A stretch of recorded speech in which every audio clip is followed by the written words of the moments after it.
علیکم ورحمۃ اللہ وبرکاتہ۔ شدید بخار میں مبتلا افراد ایک مرتبہ ضرور آزمائیں۔ شدید بخار کی حالت میں دوا کے ساتھ یہ مختصر اور لاجواب عمل بھی کریں۔ دن میں جتنی دفعہ ہو سکے عمل کریں، انشاءاللہ تعالی بخار کا زور ٹوٹ جائے گا۔ عمل ہے، مریض کے سینے پر شہادت کی انگلی سے کلمہ تحریر کریں، لا الہ الا اللہ محمد رسول اللہ۔ ایک مرتبہ دوبارہ سماعت فرمائیں۔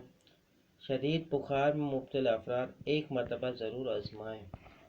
شدید بخار کی حالت میں دوا کے ساتھ مختصر اور لاجواب عمل بھی کریں۔ دن میں جتنی دفعہ ہو سکے عمل کریں، انشاءاللہ تعالی بخار کا زور ٹوٹ جائے گا۔ عمل، مریض کے سینے پر شہادت کی انگلی سے لا الہ الا اللہ محمد رسول اللہ لکھیں۔ دعا ہے اللہ تعالیٰ سے ہم سب پر اپنا کرم عطا فرمائے، اور اگر آپ ہمارے چینل پر نیو ہیں تو برائے مہربانی ہمارے چینل کو سبسکرائب کیجیے ایسی ویڈیو دیکھنے کے لیے، اور اس کے ساتھ اگر آپ کو ہماری ویڈیو پسند آئی ہو تو ہماری ویڈیوز کو لائک بھی کیجیے گا۔ السلام علیکم ورحمۃ اللہ وبرکاتہ۔